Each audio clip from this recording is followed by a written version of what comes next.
سلام طلعنا يا حبلنا فتواتنا كبراتن بيتسب تقراي برودكاست سيرفيس حدشتو أنا وزيناتات حيزنا لكم قريبنا لنا حبراوز أنهيتكم سناكم بمعدام نابزر زراتهم تسقاقرنا نملا حزب تقراي زحقوس بالسرات بيروحرشان هفتفترون تقراي أقاليهم بتزماد حبريتان هلو كنتات تقراي زلوت يملا يزبل حدش تبقوا معبالة تخصيتو لهم إذا معبالة بسن كان أمريكان أبكالي وترزخة تحدش وترز إسرائيل تركن تقديدو زمت أيوم أبز خناتات بغضبت زكاير زلو وقت زمتو زحدش معبالة هدي سابان جنرال تادس وردز ملكت ملختي أم حلالي فالام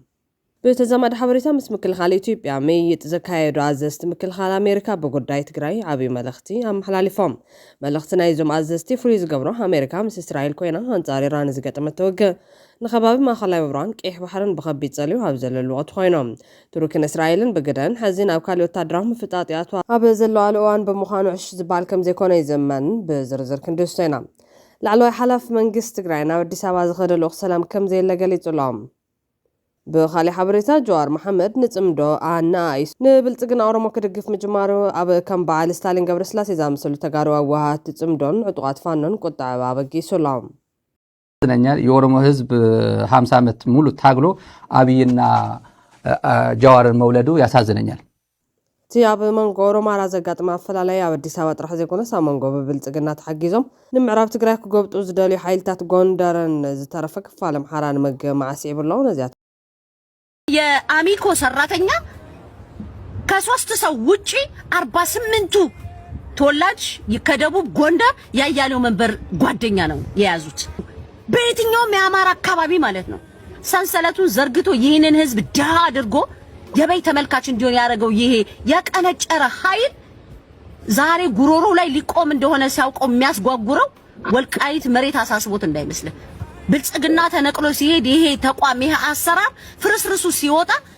ዱቄት እንዳስገባ ነው ስለሚያቀነው ጉሩምቦ ስለታነቀው ወጦ ዛሬ ሲያለቃቀስ የሚውለው ንትግራይ ዘጓነ የኮሚሽን ምክክር ኢትዮጵያ በጉዳይ አዲስ አበባ ከትስማዕ ተበቲኑ በፕሮፓጋንዳ ዝተዓብለለ መዛዘም መድረኽ ውን አሳለይጥላ ኣብቲ ምስሊ ንምህናፅ ብዙሓት አጋይሽ ወፃኢ ዝተፀውዕሉ መድረኽ ተቀዳማይ ሚኒስተር ከይተረኸበ ተሪፎም እኔም በዚህ ጉዳይ ላይ ተቀምጬ ልወያይ አልችልም። ማን የወከለኝ ህዝብ ነው? ለማን ነው ተቀምጬ ልወያይ የምችለው? በሞተ ህዝብ ደም ላይ ቁጭ ብዬ ነው እንዴ ልወያይ የምችለው? ነዚያቱም ቃሉ ተገደስት መባልታትን ክንደስ ሲናም ምሳና ጥንሖም بقدامነት ንኹልኽን ፍትዋት ደቂ ኣንስትዮ እንኳዕ ንቕንያት በዓል ኣሸንዳ ብፅሕክን ናይሎም ዘበን በዓል ኣሸንዳ ትግራይ ብሰንኪ ውሽጣዊ ፖለቲካዊ ሕመቕን ኣብ ልዕሊ ሲቪላት ኢላማ ዝገበረ ደብዳባት ነፈርቲ ጸላይ ብንቡር ድምቀቱ ዘይምኽባሩ ዝሕዝን እኳ እንተኾነን ዓመታት ትግራይ ፖለቲካ ናብ ድንቡር ተመሊሱ ተመዛባሊኣ ናብ መረበቱ ተመሊሱ ፀጥታዊ ውሕስ ኮይኑ ድሙቕ በዓል ከነስተማቕር ሰናይ ትምኒትና ንገለጽ ነዚ ዓለት እዚኣ እንትንኽበር ማዕረ ማዕረት ህዝብና ዘወረሰና ውቁብ ባህሊ ኣሸንዳ ነተን በጃ ህዝበና በረኻ ዘወፈራ ንገወታት ሽንጥሮ ኩሉ ሰገራ ጀጋኑ ዓርብታት ተጋደልቲ ነተን ነሓስ 13 ዓመተ ምህረት ካብ ከባቢታት መርሳ ናብ ቱሪስት ዓደቦና ኣልዋሓ ተኣኪበን ብዕጥቂ ወቂበን ብዘለዎን ማዕሪገን ኣብ ኣልዋሓ ንበዓል ኣሸንዳ ብድምቀት ዘኽብራ ኮነ ከምኡውን ኣብ ውሽጥን ወሰንን ትግራይ ንዓደን ዝተዋደቓን ብጅግነተን ነዛ አንጻራዊት ኩነታት ክትመጽእ ዝገበራ እውን ነመስገን ነተን ጀጋኑ ደቂ ህዝቢ ዓርብታት ተጋደልትና ኣሸንዳ ኣኽቢረን ነሓስ 14 ኣብ ኣሃድወን ትምለሳ በአግማልን እዱግን አጽዋርን ስንቅን ዝጻዕነ ኮማንዶ ሰራዊት ኢትዮጵያ ኣብ መርሳ ጸኒሑ ካብ ዕሙር ጓይላ ናብ ሩስን ዓውደ ውግእ ዝኣተዋ ምስ ደቂ ተባዕትዮ ተኣምር ሰሪሐን መጥቃዕቲ ጸላ ዘብሽላ ምእንተ ሪመንን ህዝበንን ዘይትድገም እንኮ ህይወተን ዝኸፈላ ዓሩታት እውን ብልዑል ሓበን ንዝክራን ኣብቲ ጆኖሳይዳዊ ኩናት ማዕረ ብፆትክን ተኻሲሕኽን ገሌኽን ተወጊኽን ካብ ብሱል ጥረ ዝተረፍክን ኳዕ ንበዓል ኣሸንዳ ብሰላም ኣብፅሕክን ንብል ኣብ መወዳእታ ክንሕልፎ እንደልዮ መልእኽቲ ድማ እዚ ቅንያት እዚ እንትንኽበር ፍትዋት ደቂ ኣንስትዮ ባህልኽንን ክብርኽን ንሓሊኽን እትፃወታሉ ዳ እምበር ግዜ ብዘምፅኦ ጭፈራን መስተን ትታልልክን ኣብ ዘይድለየሉ ቦታ ክትወድቃ ይብልክንን ፍትዋት ደቂ ኣሸንዳ ንግዜያዊ ፍሳህ ተባሂሉ ዘላለማዊ ቃንዛ ኣብ ዝፈጥር ሓደጋ ካብ መውዳእ ተጠንቀቐ ካብዘን ናይ 3 መዓልታት ፍሳህን ዕንደራን ዝነውሕ 67 ዓመታት ሕልምኽን ከይተሰናኸለ ሓደራ ደቂ ኣሸንዳ ትፃወቶ ናይ ዓመት ፅረን መፅባዕታት እዩ ካብ ኣከዳድናኽን ክሳብ ቁናንኽን ከም ናይ ወለድኽን ክትገብራ ይግባእ ፈጣሪ ፀፅቡቕ ይሃብክን ዓመት ይዕወርክን ራህዋን ቅሳነትን ዘለዎ ዘመን የምፀልና ርሑስ በዓል ቅንያት ኣሸንዳ ይኹንልክን ብምባል ናብ ዝርዝር ዜናታት ዝዕለት ክንሰገር ንመላ ህዝቢ ትግራይ ዘሐጎሰ ብስራት ቢሮ ሕርሻን ሃብቲ ተፈጥሮን ትግራይ ኣቃሊሖም ብመሰረት ካብ ሕድሕድ ዞባ መተሓባበርቲ ሕርሻን ሃብቲ ተፈጥሮን ዝተረኸበ ሓበሬታ ኣብዚ ክልተ መዓልቲ ማለት እውን ዕለት 15 ክሳብ 16 2018 ዓ.ም ኣብ ዝበዝሓ ወረዳታት ትግራይ ብሙሉን ብኽፋልን ከምኡውን ድማ ካብ ፎኪስ ክሳብ ከቢድ መጠን ዝናብ ረኺብና ኣለና ክብል ቢሮ ሕርሻን ሃብቲ ተፈጥሮን ትግራይ ኣበሲሮም። ብመሰረት እዚ ካብ ዝዋደው ኣብ ወረዳታት እንዳመኾኒ ነቕሰገ ቦራ ሰለዋ እምባላጃ ራያ ዓዘቦ ክልተ ጣብያን ካብ ማይጨው ሓያሉ ሕጅን ዝረኸባ ኮይነን ካብ ዝዋደው ምብራቕ ድማ ወረዳታት ሕንጣሎ ሰብዓንደርታ ክፋል ወጀራት ሳምረ ሰሓርትን ደጓዕተን ቤንን ረኺበን እየን። ካብ ዞባ ምብራቕ ክፋል ፅራ ወንበርታ ክልተ ውላዕሎ ገርዓልታ ክፋል ኣፅቢ ሓውዜን ክፋል ኢሮብ ክፋል ጉለመኸዳ ብዘት ጋንታ ኣፈሱም ክፋል ሰውሓ ሳዕሲዕን ጻዕዳ እምባን እንትረኽባ ካብ ዞባ ማእኸል ድማ ወረዳታት ኣበርገሌ ጭላ ጠንቋ ምላሽ ቆላ ተንቤን ቀይሕ ተኽሊ ማይ ቅነጣል እምባሰነይቲ ኣሕፈሮም ሓሓይለ እገላ ራምዓደ 4 ኣሕሳ ላዕላይ ማጨው ታሕታይ ማጨው ናዕደር ዓዴት ዓድዋን እንዳባፅሕማን ዝረኸባ እንትኾና ካብ ዞባ ሰሜን ምዕራብ ድማ ወረዳታት ላዕላይ ቆራሮ ዛና ታሕታይ ቆራሮ ጽምብላ ኣስገደ ዓዲ ዳዕሮ ሰየምቲ ኣድያቦ ማእኸል ኣድያቦን ክፋል ታሕታይ ኣድያቦን ከም ዝረኸባ ዘረኽብናይ ሓበሬታ ኣረድዮም። ብምዃን ድማ ብሓደ ወገን ዝረኸቦ ዝናብ ናብ ረብሓ ክውዕል በቲ ካሊእ ገጽ ብመሰረት ሓበሬታት ምንባይ ኣክራማት ቀልጢፉ ክወፅእ ከም ዝኽእል ተሓሳብ ዝገበረ ስራሕቲ ዓርሰ ምርኮሳ ክጠናኸር ንሕብር ክብል ቢሮ ሕርሻን ሃብቲ ተፈጥሮን ትግራይ መልእኽቱ ኣመሓላሊፉ። ንትግራይ ዘጓነየ ኮሚሽን ምክክር ኢትዮጵያ በጉዳይ አዲስ አበባ ከይተስማዕምዐ ተበቲኑ በፕሮፓጋንዳ ዝተዓብለለ መዛዘም መድረኽ እውን ኣሳሊጡሎም። ኣብቲ ምስሊ ንምህናፅ ብዙሓት ኣጋይሽ ወፃኢ ዝተፀውዕሉ መድረኽ እቲ ቀዳማይ ሚኒስተር ከይተረኸበ ተሪፉሎም። ንተኸታተሊ 46 መዓልታት ክካየድ ፀንሐ ጉባኤ ሃገራዊ ምክክር ኢትዮጵያ በጉዳይ አዲስ አበባን ካልእን ብዘይ ምስምዕማዕ ተዛዚሞም ኣብቲ ነሓሴ 16 2018 ዓ.ም ኣብ ከተማ አዲስ አበባ ዝተሳለጠ መዕፀዊ ስነ ስርዓት ዝተረኸቡ ፕሬዚደንት ፌደሬ ታዬ አጽቀሥላሴ ነበር ፕሬዚደንት ሃገረ ኬንያ ኡሁሩ ኬንያታ ድማ ንገዳ ኦሮሞ ከመጉስ ተራዮም ኣደራዳሪ ሰላም ቀርና ኣፍሪካ ኦሉሴጉን ኦባሳንጆ ሃገራዊ ምክክር ክዕወት ንዝገበሩ ኩሎም ኣካላት ድሕሪ ምንኣድ ኣፍሪካውያን ፀገማቶም ብይህን ምህንን ምክክርን ብምፍታሕ ኣብ ዓለም ዘለዎም ተሰማዕነት ክዓዝዝ ምዒዶም። ሃገራዊ ምክክር ኢትዮጵያ ጉዳይ አዲስ አበባ መተዓረቂ ሓሳብ ዘይተረኸበሉ ሕመረት እቲ ዘተ ኮይኑ ብምቕፃሉ ነቲ መስርሕ ዘደናግየ ቀንዲ ኣጀንዳ ከም ዝኾነ ቢቢሲ ፀብፂቡ እዮም። ረቡዕ 19 ነሓሴ 2026 ኣዳለውቲ ሰነድ ሓፂር ንድፍ ሓሳብ ምስ ቀረቡ ተሳተፍቲ ምክክር ብሓጎስ ክሳብ ምንባዕ በፂሖም ምንባሮም ሓደ ምንጭ ቢቢሲ ንድሕሪት ተመሊሱ ይገልጽ። ይኹን እምበር ጽባሒቱ ሐሙስ 20 ነሓሴ 2026 ኩነታት ተቐይሩት መድረኽ ፍጹም ዝተፈለየ መልክዕ ከም ዝሓዘ ተፈሊጡሎም። ቢቢሲ ሽሞም ክግለጽ ካብ ዘይደለዩ ካብ መጀመርታት መስርሕ ክሳብ ሕዝቢ ንጥፈት ካብ ዝሳተፉ ዘለዉ ክልተ ምንጭታት ዝርዝር ሓበሬታ ረኺቡሎም። ረቡዕ ዝነበረ መንፈስ ተኣከብቲ ዝምልከት ኣብ ዝተፈላለዩ ኣዳራሻት ተመቒሎም ዝነበሩ 500 ኣባላት ዝሓዙ ጉጅለታት ኣብ 8 ዓበይቲ ኣጀንዳታት ዘለዎም ስምምዕን ፍልልን ኣዳልዮም ከቕርቡ ከሎ መንፈስ እቲ ኣዳራሽ ጽቡቕ ምንባሩ ተሳተፍቲ ይገልጾም። ይኹን እምበር ብዛዕባ ርእሰ ከተማታት ፌደራል ዝዝቲ 7 ጉጅለ ውፅኢት ዘትኡ ከቐርብ ከሎ ሂደት ናይ ቅሬታ ድምፅታት ይስማዕ ምንባሩ ተፈሊጦም። ብሓፈሻ ግን እቲ መንፈስ ናይ ሓጎስ ነይሮም። ገሊኡ ተሳታፊ ስምዒት ክቋፀር ኣፀጊምዎ ክሳብ ምንባዕ በፅሑ ክብል ሓደ ተዛታይ ገሊፆም። ሐሙስ ዝዝሓለ ኣዳራሽ ተዛተይቲ ዝምልከት ሐሙስ ንጎ ቶም 4,000 ተሳተፍቲ ነቲ ብኣዳለውቲ ሰነድ ዝተዳለወ ሕብራዊ ሰነድ ንምስማዕ ኣብ ኣዳራሻት ተረኺቦም። ዝኾነ ግን ሃዋሃውቲ ኣዳራሽ ዝኸበደን ፍሉይን ምንባሩ ምንጭታት ቢቢሲ ይሕብሮም። ካብ ዝተሓላለኹ ኣጀንዳታት መፍትሒ ንምቕራብ ዝቆመ 230 ኣባላት ዘለዎ ናይ ክልተ ጉባኤ ረቡዕ ምሸት ህፁፅ ኣኼባ ፀውዒ ከም ዝነበረ ተሰሚዖም። ሐሙስ ንጎ ሰዓት 4 ክጅምር ዝነበረ ጉባኤ ብዘይ ዝኾነ ይኹን መብርሂ ክሳብ ድሕሪ ፍርቂ መዓልቲ ተደናግዩ። እዚ ድማ ኣብቲ ኣዳራሽ ስጋትን ጥርጣረን ክዓስል ገይሮም። ኣቦ ወንበርቲ ኮሚሽን መስፍን ኣርኣያ ካብ ሃገር ወፂኡ ስለ ዝነበረ 7 ኮሚሽነራት ናብ መድረኽ ወፂኦም። ሓደ ካብኦም ኣብ ኣዲስ ኣበባ ርእሰ ከተማ ክልል ኦሮምያ ብዛዕባ ምዃን ኣብቲ ጉባኤ ስምምዕ ስለ ዘይተገበረሉ ከምኡውን ካብ ኦሮምያ ዝመፁ ተሳተፍቲ ቅሬታ ስለ ዘቕረቡ እቲ ኮሚሽን ነዚ ጉዳይ ንምፍታሕ ተፀጊሙሎ በማለት እቲ ጉባኤ መፍትሒ ሓሳብ ክብሉ ሓቲቶም። ርእቶ ርእሰ ምሕዳራት ክልል ዝምልከት ድማ ርእቶ ንምሃብ ቀዳምነት ዝተዋሃቦም ኣብ ቅድሚት ዝተቐመጡ 12 ርእሰ ምሕዳራት ክልላትን 2 ከንቲባታትን እዮም። ካብ ርእሰ ምሕዳር ክልል ኣምሓራ ወፃኢ ነብሲ ወከፍ ርእሰ ምሕዳር ኣዲስ ኣበባ ርእሰ ከተማ ክልል ኦሮምያ ክትከውን ዝድግፍ ናይ ውሳነ ሓሳብ ምስ ሰፊሕ መብርሂ ኣቕሪቦም ድሕሪኡ ዕድል ዝረኸበ ተሳታፊ እውን ነቲ ሓሳብ ደጊፎም። እዚ መስርሕ እዚ ካብቶም 500 ተዛተይቲ ንሰሙናት ዝገበርዎ ልሙድ ኣሰራርሓ ወፃኢ ምዃኑ ዝገለጹ ምንጭታት ኣብ መንጎ ኮሚሽነራት እውን ፍልል ይፈጢሩ እዮም። ሓደ ካብቶም ኮሚሽነራት ነቲ መስርሕ ብምቁራፅ ንሕና ዝሓተትና መፍትሒ ሓሳብን ምክርን እምበር ሓደ ወገን ጥራሕ ደጊፍካ ርእይቶ ንክትህብ ኣይኮነን ክብል ከሎ ካብቲ ኣዳራሽ ተቃውሞ ገጢሞም። ርእሰ ምሕዳር ክልል ኣምሓራ ዘቕረቦ ተቃውሞ ዝምልከት ድማ ርእሰ ምሕዳር ክልል ኣምሓራን ምክትሉን ካብቶም ካልኦት መሳርሕቶም ፍጹም ዝተፈለየ መርገፂ ኣንፀባሪቖም። እቲ ኮሚሽን ናይ ሓደ ወገን ጥርዓን ጥራሕ ፈልዩ ምቕራቡ ጌጋ ምዃኑን እቲ ጉዳይ ናይ ኩሎም ኢትዮጵያውያን እንከሎ ከም ናይ ክልተ ኣሕዋት ህዝብታት ምሳሓብ ጌርካ ምቕራቡ ግቡእ ከም ዘይኮነ ገሊፆም ካብ መስመር እቲ ምክክር ወፂኻ ብሓይሊ ንምውሳን ምፍታን ነባር ሰላም ኣይምፅን ብማል እቲ ጉዳይ ግዜ ተዋሂብዎ ብዕምቆት ክሕሰበሎን ንግዜኡ ግን ብቆፀራ ክሕለፍ ሓሳብ ቀሪቦም ከንቲባ ድሬዳዋ እውን መተዓረቂ ዝመስል ፖለቲካ ሓሳብ ቀሪቦም ኣብ መወዳእታ ነቲ ጉዳይ ንምዕፃው ካብ 12 ርእሰ ምሕዳራት ክልተ ከንቲባታት ዓበይቲ ዓድን ክኢላታትን ዝዋመ ኮሚቴ መፍትሒ ሓሳብ ከቀርብ ተወሲኖም ሰዓት 2 ፈረቓን ድሕሪ ቀትሪ ተኣኺባ ተበቲኖም እንተኾነ ግን ገለ ካብቶም ተሳተፍቲ ሃገራዊ ምክክር ብመንግስቲ ተጨውዩ ብዝብል ቅሬታ ርእሶም ደፍዮም ካብቲ ኣዳራሽ ወፂኦም እዮም ዓይኒ ዘውፅእ ኢድ ምጥምዛዝን ፖለቲካዊ ዕሉላን ርኢና ክብሉ ምንጭታት ቢቢሲ ስሜቶም ገሊፆም እዚ ን4 ዓመታት ክዳሎ ዝፀንሐ ሃገራዊ ምክክር ኣብ መብዛሕትኦም ኣጀንዳታት ኣብ ስምምዕ እኳ እንተበፅሐ ጉዳይ ኣዲስ ኣበባ ግን ክሳብ መወዳእታ ኣከራኻሪ ኮይኑ ተዛዚሙሎም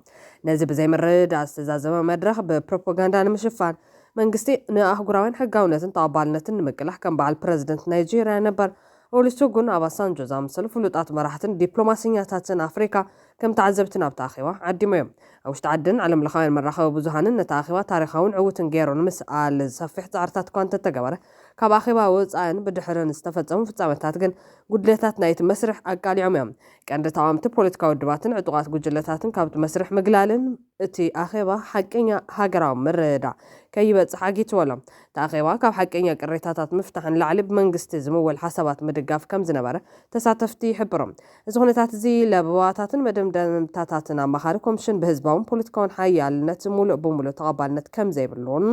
ኣብ ክንዲ ኣብ ንሓዋሩ ዝፈትሕ ፖለቲካዊ ወጥሪ ሃገር ዝያዳ ጥርጣረን ዘይምርዳን ፈጢሩሎም እኔም በዚህ ጉዳይ ላይ ተቀምጬ ልወያይ አልችልም ማን የወከለኝ ህዝብ ነው ለማን ነው ተቀምጬ ልወያይ የምችለው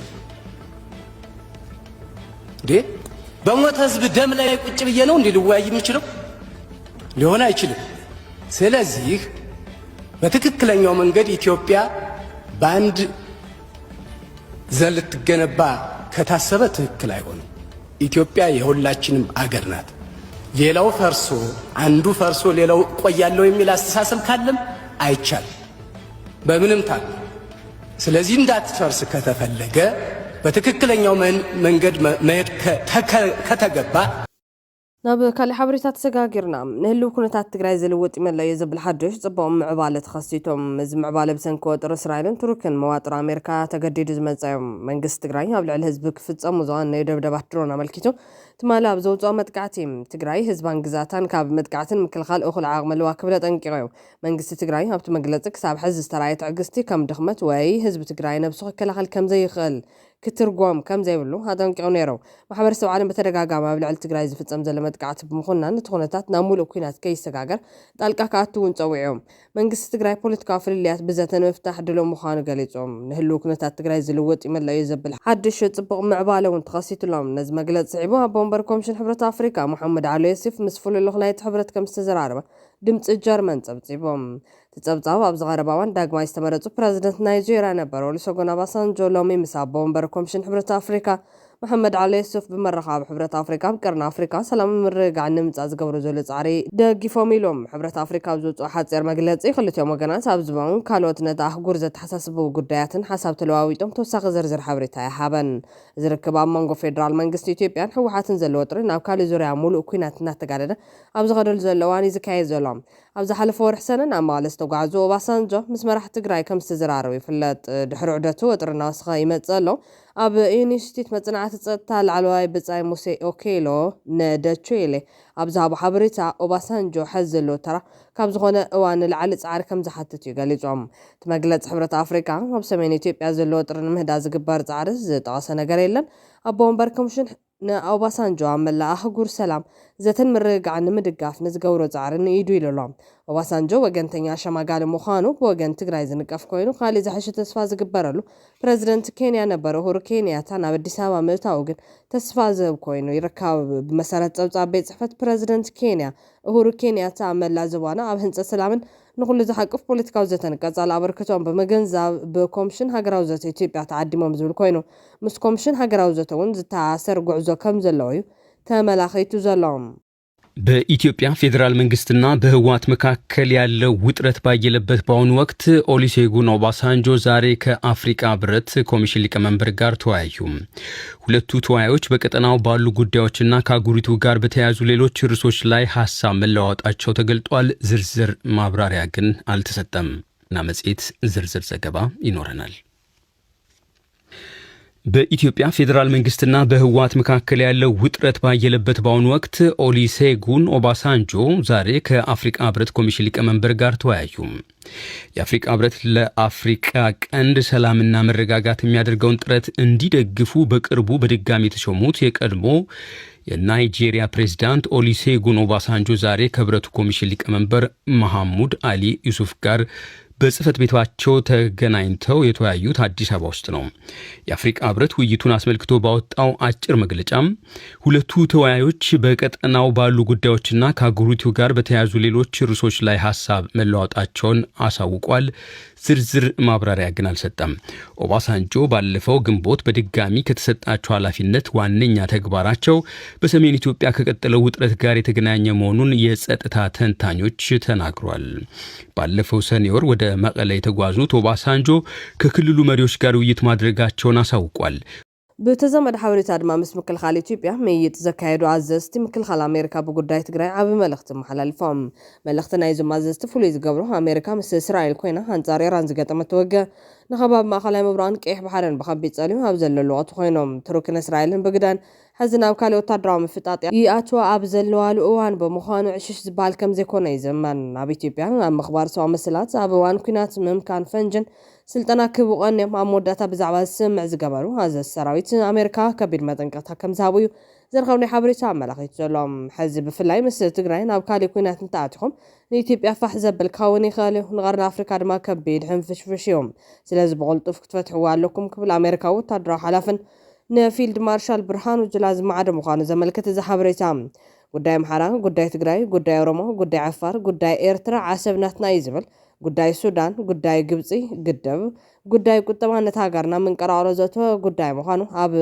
قمت بمتاو زغربة محسن تايم فوليلو أمريكا وقدات عربا قرنا أفريكان ونا بدي سوا كمرح مخانو جوار محمد مالي في تونيريوم مزني أمريكا هاتوت شباب بارت هاقرا ما خلا مبراق قرنا أفريكان كيف بحرن زولت صوتا كونتات كاوكوت روزا كي يخون كابزلو سقات مخانين قاريوم ملختنا يزو معزز سراويت أمريكا فوليز قبرد ما أمريكا مس إسرائيل كوين عن زاري رانزقات متوقن خباب ما خلا مبراق كيف بحرن بخبيت ساليو أبزل الوقت وينهم تركن إسرائيل بقدان حزن أو كاليو تدراو مفتاطيات وابزل اللوان بمخانم عشش زبال كم زيكونا يزمن أبزن زحلفا وحدات معلتات ما خلا مبراق حرقن يوصيت كختل زغل زنورو تدراو قد إسرائيل تركن دارقا شفف بالوان حنت تحالف اللهم فليلو أمريكا بسوريا تومبارا كابزاو مرقاقت زغجت أما خلا مبراق رح زيكونا علم لخاوي صلو أون تخونا مفلم تنايت ببوزحات فلاتات زيتن بيوزلو بسال سايكوينات عالم زفلات حدش قوسك خاون زخالين يركب الهاجرو بتغستت فتوم كم زسن بدت قليجوم أمريكا طرح زي كونت مبزحتين حيالان هاجراتون نتفتزا بسن بعدين تأميتون وزر كوام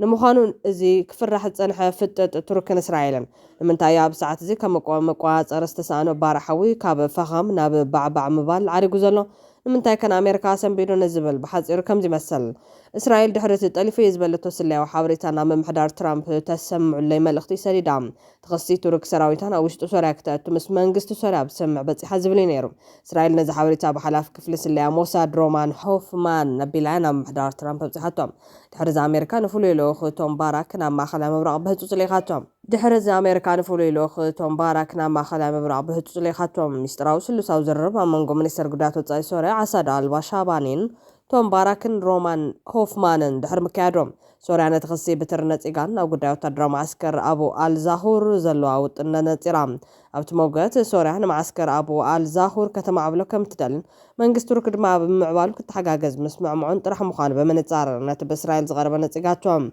وقن أمريكا ونتحبريت هالزنبوع مخاني ترقاقيتهم سلازي تب إسرائيل زغربة كسي فتو مرقاقيت زي ولو مخانو ترقاقيتو لو أب منقو سوريان إسرائيل نكتزار ركوات كايدا بسمع تبتحهم انتخونا قن إسرائيل نتسمع مردا بمتحسن أمريكا ኣሜሪካ ሓበረት ኣብ ልዕሊ ካብ ደባት ቱርኪ 70 ኪሎ ሜትር ርሒቑ ዝርከብን ኪላታት ቱርኪ ነይሮሞን ዝተባሃለ ማዓስከር ኣቡ ኣልዛሁር ከቢድ መጥቃዕቲ ካይዳ መንነትን ዘይተፈለጣ ነፈርቲ ኩናት ናብ ደባት ይጽጋዕ ዝተባሃለ ቱርኪ ድማ ነቲ ይመጽእ ኣሎ ዝበለቶ ሃንደበታዊ ኩናት ንምብራዕን ነፈርታ ንበረራ ዳልያ ኣብዚ ሞት እምበር እታ ክልተ ቀንዲ መሓዙታ ናብ ኩናት ከይኣትዋ ራዕዲ ዝኣትዋ ኣሜሪካ ቴሌፎናት ጭርና ምባል ዝተጓየየት እቲ ምንታይ ቱርኪ ኣካል ኔቶ ምስ ምዃና ትክመጽ ዝኸል ዝነበረ ረጽሚ ንምግማቱ ከቶ ስለ ዘየጸገም ካብዚ ቀፂሉ ንዕዘቦ ዘለና ድማ ክልተን ሃገራት ካብ ቃላት ምውርዋር ሓሊፈና ምድላዋት ኩናት ይኣትዋ ምህላወን እዮም ልዕሊ 200 ድሩዓት ተሽከርከርቲ ዝሓዘ ሓይሊ ቱርኪ ድሮን ኣብ ደባት ክጽጋዕ ጀሚሩ ኣሎ ብዘይካ እዚ ሚኒስትር ጉዳያት ወጻኢ ሶርያ ዓሳድ አልሻባኔን ብህፁፅ ናብ ኢስላማባድ ኣትዩ ይርከብ እስራኤል እንታይ እያ ትደሊ እስራኤል ነቲ ንነዊሕ እዋን ኣብ ከርሳ ብምስጥር ሓብያት ተጸንሐት ውጥን ዓባይ እስራኤል ኣብ ግብሪ ከተውዕሎ እንተኾይና ድሕሪ ውድቀት መንግስቲ ባሻር አልአሳድ ዝኾነ ይኹን ክጻባእ ዝኽእል መንግስቲ እግሪ ክትተክል እትደሊ ኣይኮነትን ቱርኪ ኣብ ውሽጢ ሶርያ እተጥርዮ ዘላ ጽልዋታት ኣብ ነዊሕ ንእስራኤል ከቢድ ናይ ህላዊ ሓደጋ ክፈጥር እዩ ዝብል ርድኢት ዘሎም ሓለፍቲ መንግስቲ እስራኤል ቱርኪ ኣብ ውሽጢ ሶርያ ነትገብሮ ዘላ ምንቅስቓስ ብስጋት እዮም ዝርእይዎ ዘሎም እስራኤል ኣብ ልዕሊ ኢራን ተካይዶ ወታደራዊ መጥቃዕትታት ንኽልእ ኣየር ሶርያ ብምጥሓስ እያ እተካይዶም ኣብ ሶርያ ብቴክኖሎጂ ቱርኪ ዝሃፍተመ ንኽልእ ኣየሩ ዝሕሉ ሓድሽ ሓይሊ ኣየር ክትንስ ትቐበል ሃገር ኣይኮነትን ቱርኪ እንታይ እያ ትደሊ ካብ ራቃን ዲዒር ኢዞሮን ዝብገስ ሓይሊ ኩርዳውያን ካብ ጠቕላላ ህዝቢ ሶርያ 15 ሚእታዊ ኣብ ጎኑ ዘሰለፍ ሓይሊ እዮም እዚ ሓይሊ እዚ ንበሻር አልአሳድ ከወድቕ ተባሂሉ በእስራኤልን ኣሜሪካን ክሕገዝ ይጸኒሖም ቱርኪ ነዚ ሓይሊ እዚ ኣካል ፒኬኬ እዩ ዝብል እምነት ስለ ዘለዋ ኣብ ሶርያ ዘለዋ ጽልዋ ፍጹም ክዳኸማ ኣይትደልን እያ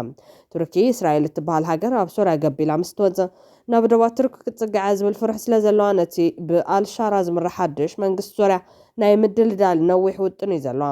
ዝሓድሽ ምዕባልን ኣሜሪካን ኣብቲ ዝጸንሐ ወጥሪ ማእኸላይ ምብራቕ ቀይሕ ባሕሪ ቀርኒ ኣፍሪካን ማያት ኣባይን ብኸቢድ ዝጸልብ ብምዃኑ ኣሜሪካ ፕረዚደንት ኣሜሪካ ኣብ ጉዳይ ዓረብን ቀርኒ ኣፍሪካን ናብ ኣዲስ ኣበባ ክትልእኽ ተገዲዳ ዘላ ኣብዚ ኩነታት ብቕጽበት ዝቀያየሩሉ ዘለዉ ወቕቲ ዝመጽእ ዝሓድሽ ምዕባልን ኣዲስ ኣበባን ጀነራል ታደሰ ወረደ ዝምልከት መልእኽቲ መሓላሊፋ ኣላ እዚ መልእኽቲ ጀነራል ታደሰ ካብ ስልጣኑ ካብ ዘለት ዝዓበየ ምዕባል እዩ ዝኸውን ዘሎ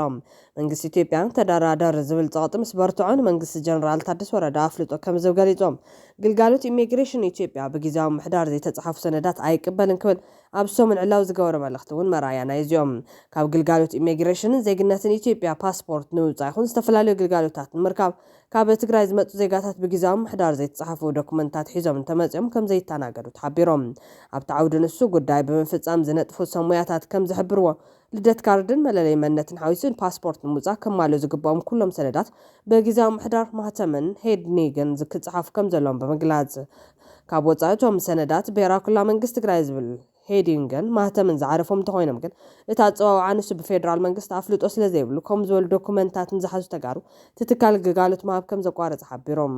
እዚ ማለት መንግስቲ ኢትዮጵያ ንመንግስቲ ጀነራል ታደሰና መሪሕነት ምምጻእ ከም ናይ ዝድርድር ቀዳማይ ካርድ ክመዝዝ ምጅማሩ ዘመልከቶም ካብቶም ኣብቲ ዓውዲ ንሱ ዝነጥፉ ሰሙያታትን ሓደ ብቪድዮ ዝሃቦ መብራህርህ እውን መንግስቲ ኢትዮጵያ ንመንግስቲ ዶክተር ደብረጽዮን ዘይኮነስ ንመንግስቲ ኣፍልጦ ሂቡ ሰነዳቱ ከም ዘተናግድ ዘረድኦም ከም ዝፍለጥ ሕዚ ኣብ ኣዲስ ኣበባ ፓስፖርት ንኽተውፅእ ከይድኹም ካብ ሶኒ ጀሚሮም ካብ ሶኒ ዕለት 28 ጀሚሮም እናኸልከሉ ቀኒዮም እኒው ሶኒ ሰሉስ ራውዕ እስካሎ ማዓንቲ ዘሎ እናኸልከሉ ቀኒዮም ኣለዉ እቲ ምኽንያት ከኣታ እዮም ዘቐርቡ ዘለዉ እቲ ኣውተንቲኬት ዝግበር ዘሎ ልደት ካርድ ኣብ ወሳነ ኩነት ኣውተንቲኬት ዝግበር ዘሎ ማህተም ጊዜያዊ ምምሕዳር ስለለይብል ብሄራዊ ክልላዊ መንግስቲ ትግራይ ዝብል ማህተም ከይተቐበሉ ተባሂልና ኢና እናበሉ ኣብቶም መጀመርያ ዶኩመንት ቸክ ዝገብሩ ሰባት ይምልስኹም ኣለዉ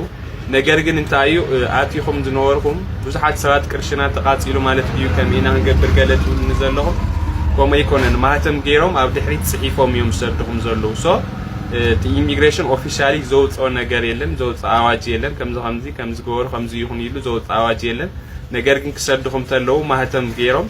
ኣብ ግዜኹም ከም ዝመጻኹም ዝጽሕፍልኩም ስለ ዘለዉ መፍትሒ ዝተገበረሎ መዓልቲ ኣብታ መዓልቲ ሳኽትቡ ኢኹም 10 ማለት እዩ ካልኣይ ከዓ እዩ ሶ ብዙሓት ሰባት ትጥይቁን ዘለኹም እዩ ንግዚኡ ሕዚ ኣይቕበሉን ዘለዉ ካብ ሶኒ ጀሚሮም ኣይቕበሉን ዘለዉ እቲ ናይ ብሄራዊ ክልላዊ መንግስቲ ትግራይ ዝብል ማህተም ኣይቕበሉን ዘለዉ ምንም እውን ከምዚ ገበሩ ገለ ኣይብሉን ዘለዉ ንግዚኡ ከይተቐበሉ ተባሂልና ኢና መፍትሒ እስካዕ ዝኽርከቦ ወይ ከዓ መፍትሒ እስካዕ ዝህሉ ጠጠው ብሉ እዮም ዝብሉ ዘለዉ ሶ በቃ እቲ ዘሎ እዚ እዩ حزي نداودونكم نحاتتكم تطيقون نوركم كابسون يجميرهم اتناي بيراو كلنا منكس تግራይ ዝብል ማህተም ወይ ከዓ ግዚያው ምምሕዳር ተዘይኮይኑ ፓስፖርት 10 አይነውሁን ኢሎም ከልኪሎም ኣለው እዮም እዚኣ ኣስተኻኺልኩም ወይ ከዓኒ ዘሎ ነገር እስከ ኣስተኻኸል ተጽንሑ ይምረት ቴንክ ዩ ኣብ ማእኸል እዞም ብዙሓት ምልውዋጣት ተደራደርቲ ሰላም ሕወሓት ናብ ኣዲስ ኣበባ ኣትዮም ዝብል ሓበሬታታት ዝተዘርግሑ ኮይኖም ይኹን እምበር ዝጌጋ ኣይተባሂሉሎም ንደርደር ዘተባሂሉ ናብ ኣዲስ ኣበባ ዝኸደ ጉጅለ ልኡኽ ትግራይ የለን ክብሉ ምክትል ፕሬዚደንት ትግራይ ኣይተ ኣማኑኤል ኣሰፋ ገሊፆም ኣሎም ኣብ ማሕበራዊ ሚድያ ዕለት 16 ነሓሰ 2018 ዓ.ም ንድርድር ሰላማዊ ዘተ ልኡኻት ጉጅለ ትግራይ ናብ ኣዲስ ኣበባ ከይዶም ዝብል ሓበሬታ ካብ ሓቂ ዝረሓቐ ሓሶት ምዃኑ ኣብ ፌስቡክ ገጾም ዕላዊ ገይሮም ርሑስ ተሸንዳ ክብሉ ግን ሰናይ ትምኒቶም ገሊፆም ኣለው ኣብ መወዳእታ ብትንታነ ናብ እንሪኦ ጉዳይ ክንሰገር ጀዋር መሐመድ ንጽምዷና ይሱን ብልጽግና ኦሮሞ ክድግፍ ምጅማሩ ኣብ ከም በዓል ስታሊን ገብረስላሴ ዛምሰሉ ተጋሩ ኣዋት ጽምዶን ሕጡቃት ፋኖን ቁጣዕ በጊሶም ታሞንጎ ኦሮማራ ዘጋጥማ ኣፈላላይ ኣብ ኣዲስ ኣበባ ጥራሕ ዘይኮነስ ኣብ መንጎ ብልጽግና ተሓጊዞም ንምዕራብ ትግራይ ክገብጡ ዝደሊ ሓይልታት ጎንደርን ዝተረፈ ክፋል ኣምሓራን መገማዓስ ይብሎም 50 ምናምን የአሚኮ ሰራተኛ ከ3 ሰው ውጪ 48ቱ ተወላጅ ከደቡብ ጎንደር ያያለው መንበር ጓደኛ ነው የያዙት አሚኮ ምንድነው አልማ ብትሄዱ በአማራ ክልል ባህር ዳር በየትኛው መስሪያ ቤት ብትሄዱ ደብረ ብርሃን ብትሄዱ በየትኛው የአማራ አካባቢ ማለት ነው ሰንሰለቱን ዘርግቶ ይህንን ህዝብ ዳህ አድርጎ የበይ ተመልካች እንዲሆን ያደረገው ይሄ ያቀነጨረ ኃይል ዛሬ ጉሮሮ ላይ ሊቆም እንደሆነ ሲያውቀው የሚያስጓጉረው ወልቃይት መሬት አሳስቦት እንዳይመስል ብልጽግና ተነቅሎ ሲሄድ ይሄ ተቋም ይሄ አሰራር ፍርስርሱ ሲወጣ ለዘመናት ዘርግቶት መሬት ቆርሼ በኢትዮጵያ ውስጥ እኔ ራሴን ብቻ ይዤ ወጥቼ የራሴ ነገር ኖሮኝ እኔ የበላይ ሁኜ ብሎ ይል የነበረው ኃይል ዱቄት እንዳስገባ ነው ስለሚያቀለው ጉሩምቦ ስለታነቀው ወጦ ዛሬ ሲያለቃቀስ ነው አያሌው መንበር ገና ደም ታልቅሳለ እኛ የወልቃይት ጉዳይ ብቻ አይደለም ይሄ አንተ የዘረጋው ይሄ አንተና ስኳድህ ዘርግተ ህዝባችንን ዶክተር እያስገደልክ ምሁር እያስገደልክ መሬት እየወረርክ ማህበረሰብን በጎጥ እየከፋፈልክ ትልቁን የአማራ ህዝብ አሳንሰ ዋጋ ያስከፈልክ ባንዳ ሁሉ ገና ፍርስርስን እናወጣለን እያፈራረስነህ ነው እያፈራረስነህ ዛትስ ዋይ አሁን የምታብደው ብልጽግና ከወረደ ለመንግስት እጁን ለመስጠት ሽኮረመም የነበረው የጎንደር ፋኖ የተባለው ኃይል ምህረት መግባት መጀመሩ ተገለጸ። ባለፈው ሳምንት በሰሜን ጎንደር ዞን አዳርቃይ ወረዳ ከ25 በላይ የሚሆን ጽንፈኛ የፋኖ ታጣቂ መንግስት ያቀረበልን የሰላም ጥሪ ተቀብለን ምህረት ገብተናል ማለቱ የሚታወስ ሲሆን ዛሬም በተመሳሳይ በበየዳ ወረዳ የተለያዩ አካባቢዎች ታጥቆ ሲንቀሳቀስ የነበረ ታጣቂ ለብልጽግና እጅ መስጠቱ ታውቋል። መራح ፋኖ መንግስት አብይ አህመድ ንመላይ ንቃለሰለና ድሕር መባሉ ንብዙሓት ሊቃን ኦሮሞ ቆጥዕሎም ሓደ ካብቶም ስሙያት መራሕቲ ምልሻ ፋኖ ዝኾነ ኣይተ ዘመነ ካሴ ዕላማኦም ፍጹም መላይ መንግስት ቀዳማይ ሚኒስትር አብይ አህመድ ምዃኑ ዝገልጽ ንዛ አፍሪካ ሪፖርት ኣብ ዛባ መግለጺ ዝተፈላለዩ ጉጅለታት ፋኖ ኣብ ትሕቲ ውህድ መሪሕነት ኣብ ምትኻም ምዕባለ ከም ዘርኣዩ ኣመልኪቶም ፋኖ ኣብ መላእ ኢትዮጵያ ምስ ካልኦት ዕጡቃትን ፖለቲካውያን ጉጅለታትን ጽቡቕ ምሕዝነት ንምህናጽ ይጽዕር ከም ዘለውን ገሊጾም ኣብ ትግራይ ዘለዉ ጉጅለታት ሓዊስካ ብውሕዱ ምስ 7 ውድባት ዘተ ከም ዝተኻየደ መራሒ ፋኖ ይገልጽ ሓይልታት ኣምሓራን ሰራዊት ትግራይን ኣብ እዋን ኣጽላት ኩናት ትግራይ ነንሕድም ዝዋጉ ዝነበሩ ሓይልታት ኮይኖም ፋኖ ኣብታ አንጻር ትግራይ ዝተገበረ ድማ ኩናት የማነ ኢድ ኣብይ ነይሩ ኣብ መንጎ ክልቲኦም ሓይልታት ዝግበር ምትሕባር ዓብይ ፖለቲካዊ ለውጢ ምዃኑ ይዝንገረሎም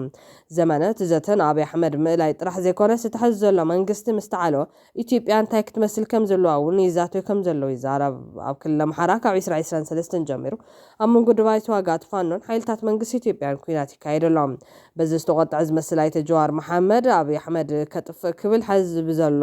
ኦህዴድ ዝዕብለ ስርዓት ብልጽግና ክጠፈ ይደለን ዝዓይነት መልእኽቲ መሓላለፍ ዘሎ ንስርዓት አብይ አህመድ ብልጽግና ብጽኑዕ ተጻራሪ ዝኾነ ፖለቲከኛ ጀዋር ምስ ርኤት ሚድያ ዘካየዶ ቃል መሕተት አብይ እናሃሎ ኣብ ኢትዮጵያ ሰላም ይህሉን ይኹን እምበር አብይ ንክጠፍእ ኦህዴድ ዝመርሓ ገዛ ክትወቅዕን ክትፈርስን ብፍጹም ኣይፈቅድን ድሌት እውን የብለን ክብል ገሊጹሎም ጀዋር ገዛ ክብል ዝገለጻ ኢትዮጵያ ዝብል እኳ እንተሃለዉ ብልጽግና ኦሮሞ ዝሓዘ ስርዓት ምዃኑ ግን ብብዙሓት ይግለጽሎም ጀዋር ብተወሳኺ ኣብ ጉዳይ ጽምዶ እንታይ መርገጽ ኣለካ ተባሂሉ እንትሕተት ድማ ናይ ወታደራዊ ጽምዶ ሓቃዊ ዕላማ ይርድአኒ ይኹን እምበር ዝሓዝ ዘሎ ጽምዶ ግን ንጹር ዕላማን ምርዳን ዘይብሉ ስለዚ ስጋት ኣለኒ ክብል ገሊጾም ብዘመነ ካሴ ዝምርሑ ዕጡቃት ሰራዊት ፋኖም ኣብ ዝተፈላለዩ ቦታታት ኢትዮጵያ ንጹሃን ዜጋታት እናቐተሉ እናሳቀዩ ነይሮም እዮም ክብል ንፋኖ ቀይሰሎም ጀዋር ጉዳይ ወለጋ ከም በልብል ጀመረሉ ምክንያት እቲ ሓደ ኣቃልቦ ህዝቢ ካብ ጉዳይ አዲስ አበባ ናብ ወለጋ ንምቕያር እዮም እቲ ካልኣይ ምክንያት ድማ ውሽጢ ጽምዶ ካብ ዘለዎ መሓዙት ሓደ ከጉድል ስለ ዝደለ ተባሂሉሎም ብሓጺሩ ደጋፊ ጽምዶን ጸረ ብልጽግና ናብይን ዝነበረ ጀዋር መሐመድ ብቕጽበት ጸረ ጽምዶ ምዃኑ አረጋጊጡ ንበዓል ስታሊን ገብረስላሴን ዕጡቃት ፋኖን እውን አቆጥዕሎም የኦሮሞ ህዝብ 50 ዓመት ሙሉ ታግሎ አብይና ጀዋርን መውለዱ ያሳዝነኛል። በእውነት ያሳዝነኛል። የ50 ዓመት የኦሮሞ ህዝብ ትግል እዚህ ድረስ ሁለት አብይና ጀዋርን መፍጠሩ ከባድ ነው። በተለይ ኦሮሞ ሆኖ ለሚያስብ ይሄ ከባድ ይመስለኛል። የጀዋር አልፋና ኦሜጋ አጠቃላይ አሁን ስታዩት ነገሩ የጀዋር አቋም አብይ ወገድ ነው። አንድ ሰው የኢትዮጵያ ችግር አንድ ሰው ነው። ኦህዴድ ይቆይ ነው። ኦህዴድ መቆየት አለበት፣ ብልጽግና መቆየት አለበት። አንድ ሰው የሆነ የኢትዮጵያ ችግር አንድ ሰው ነው። እሱ ከተነቀለ ቢዝነስ አዝ ዩዥዋል ይቀጥላል፣ ሀገሪቱ ትቀጥላለች ነው። ጀዋርን ወደ ኋላ እንሂድ። ጽምዶ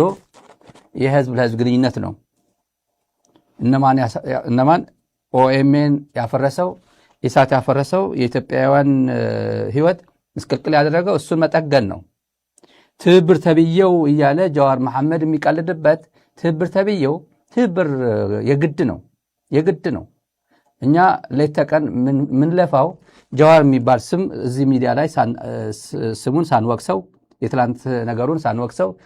ጥሩን ብቻ እያወራን ትግል ላይ ገባበት የትላንት ይቅርና ትግል ላይ ገብቶ የሚያበረክተው ብቻ ፎከስ እናድርግ ብለን እስከዛሬ እዚህ ጋር ስንለፋ የነበረው ጀዋር እንደዚህ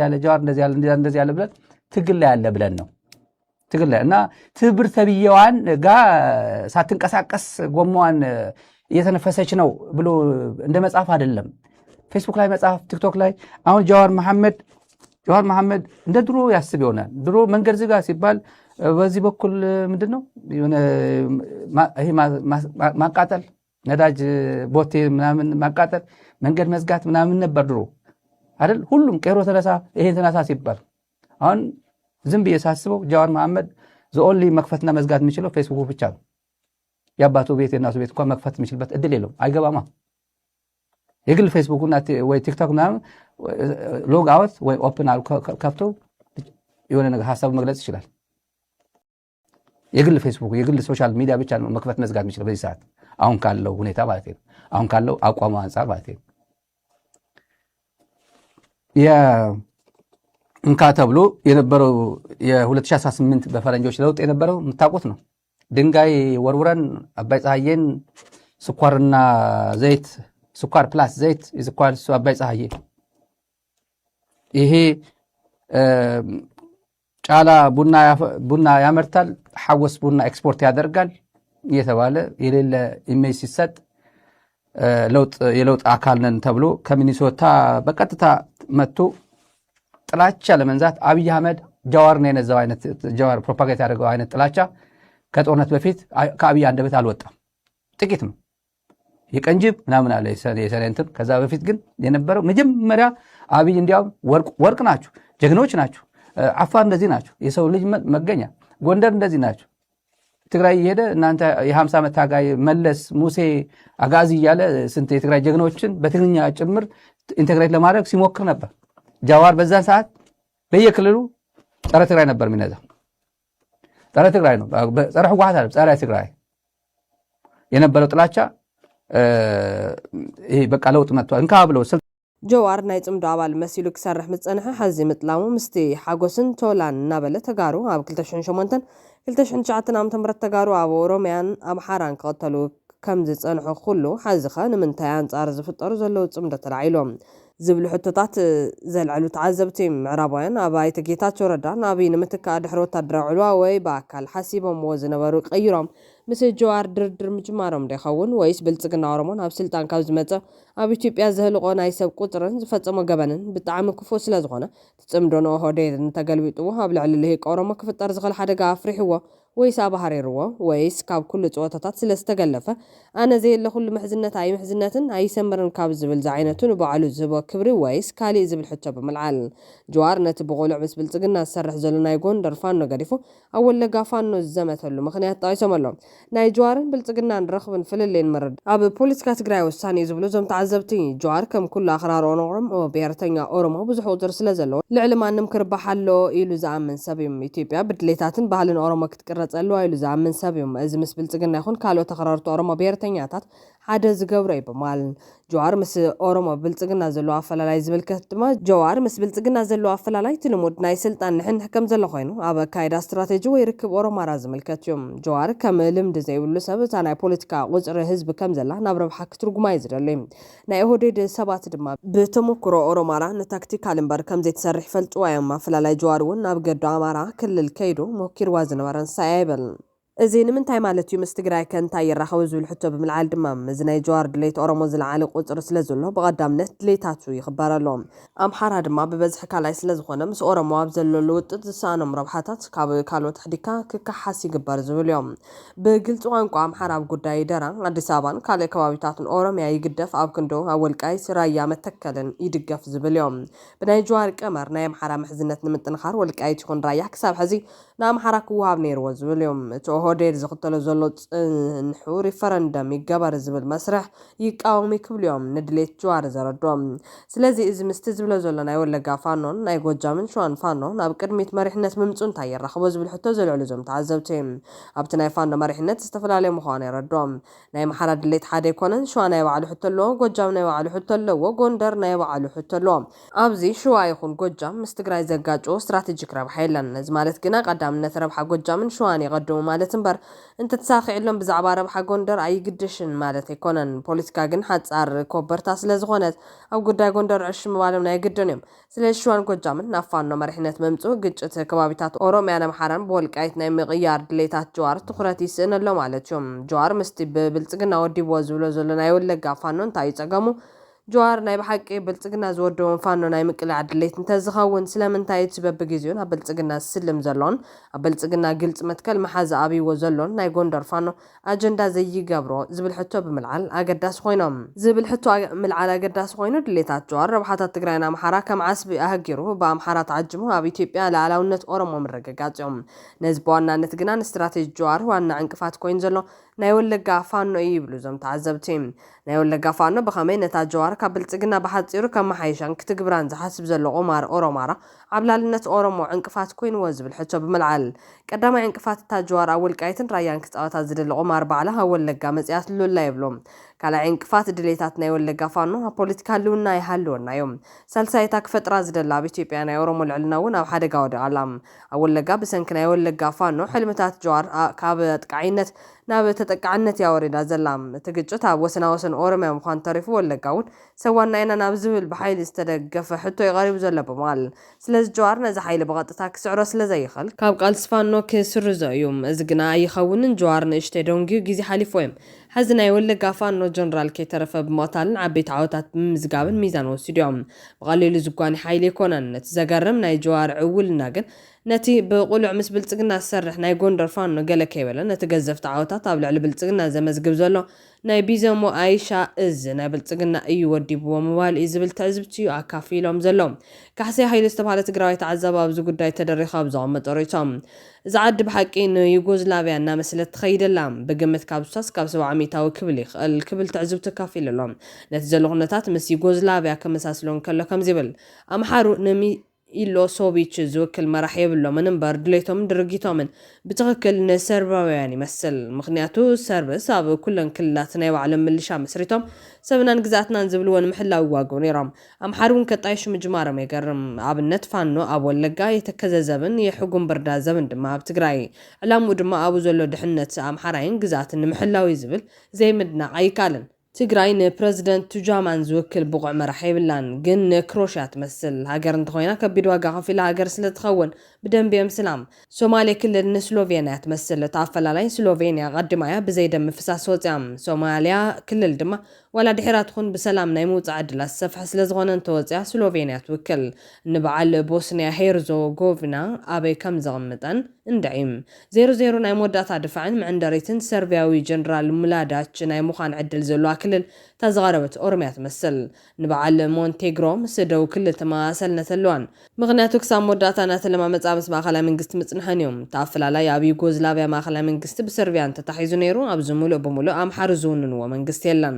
ተኻሊእ ሰፊሕ ኢደታውነት ናይ ደገ መንግስታት እዮም ኣብ ዩጎዝላቪያ ሓይሊ ዝተሓወሶ ናይ ኔቶ ምትእታው ነይሮም ኣብ ኢትዮጵያ ክሳብ ሕዚ የለን እዚ ናይ ሚድያ ውጥጥ ንዓሙቐን እናተኻራረን ይኸይድ ኣሎ ኣብ መንጎ ተቃዋምቲ ኢና ዝብሉ ምዃኑ ድማ መመሊስካ ክተስተንትን ይገብረካ ምክንያቱ እቲ ናይ ሚድያ ምጉሽሻን ብጥንቃቐ ይዝካየድ ዘሎ ልክዕ ከምቲ ኣንጭዋ ኣብ መእተዊ ጉድጓድ ኮይና ንበላዒ ብጥንቃቐ ተማዕድዎ ዓይነት እዩ ዝኒሄ ቃል ምሕተት ኣስረስ ማረን ጀዋር መሓመድን ብትዕግስቲ ኣዳምፅዎ ክብል እዩ ኣጠንቂቑ ዘሎ